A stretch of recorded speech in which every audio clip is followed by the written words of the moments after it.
Hello and welcome back to Archaic Blurb. Today we are exploring Stephen King, and to be more specific, it's Everything Eventual. Okay, let me explain myself first. I have never read Stephen King. I just started reading him this year. This is my fourth Stephen King book. I'm going to review every story in it. Kicking off the collection is Autopsy Room 4, a claustrophobic thriller that will make your heart race. The story follows a man paralyzed after being bitten by a rare snake. Mistaken for that, he wheeled into an autopsy room while fully conscious. This tale taps into the primal fear of being buried alive, or in this case, dissected alive. King's knack for putting you in the protagonist's shoes is on full display here. Next up is The Man in Black Suit, a dark, unsettling tale about a boy who encounters the devil himself during a fishing trip. What makes this story unforgettable is its simplicity and raw atmosphere. This story was terrifying, I'm telling you. Third one is All That You Love Will Be Carried Away. We meet a traveling salesman teetering on the edge of suicide. King crafts a deeply introspective tale exploring things of purpose, destiny, and the small, seemingly meaningless moments that shape our lives. It's quieter than some of other stories, but no less impactful. The protagonist's inner turmoil is hauntingly relatable. Now, the fourth story is The Death of Jack Hamilton. The story takes us into the gritty world of outlaws, chronicling the final days of Jack Hamilton, a member of John Dillinger gang. Based on true events, historical fiction piece showcases King's versatility. Told from the first person perspective, it's an emotional and immersive ride, blending action with poignant look at loyalty and morality. The fifth story is called The Death Room. It is a tense and thrilling story about a former reporter captured and interrogated by a South American government. Despite facing torture, he remains defiant, leading to a surprising twist. This story stands out for its unusual happy ending, which is rare in King's work if you think about it. The protagonist's resilience makes it both inspiring and nerve wracking. The next story is again my favorite in this one.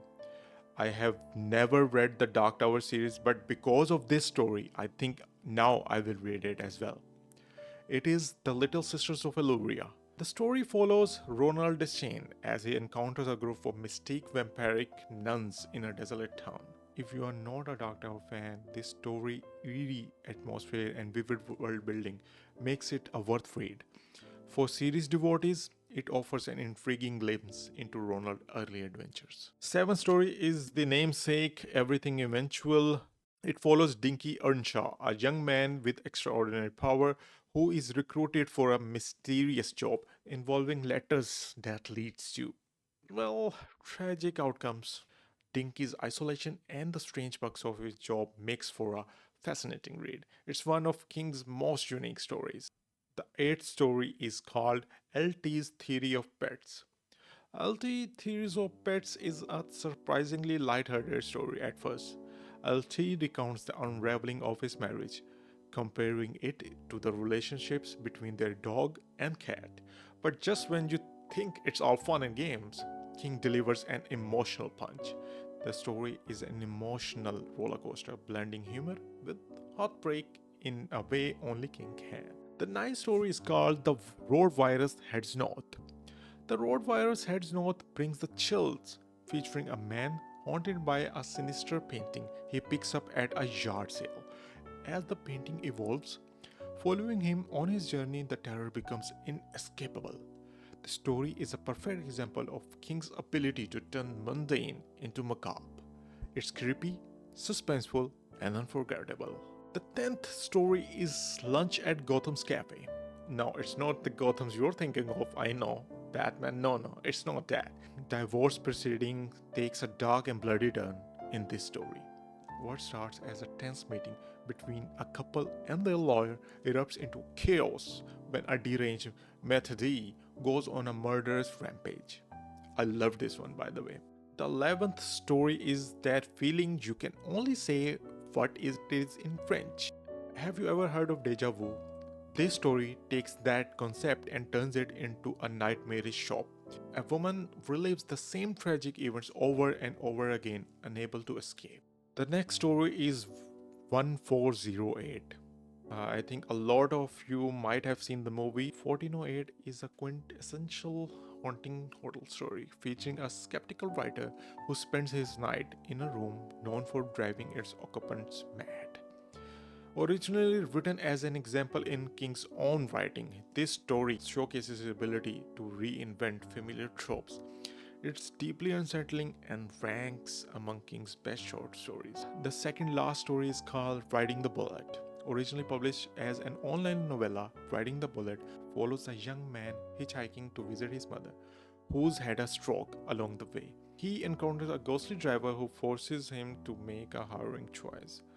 This story is a mediation on morality and the choice we make when we're faced with death. It's deeply emotional and eerie. The last story is called Lucky Quarter. To be honest, I didn't like this one. It's a rare upbeat story about a single mother who receives a lucky quarter as a tip and imagines hitting the jackpot while her fantasy is never fully realized. The story ends on a hopeful note. So these were all the stories in Everything Eventual. Each story brings something unique to the table, showcasing King's range and talent.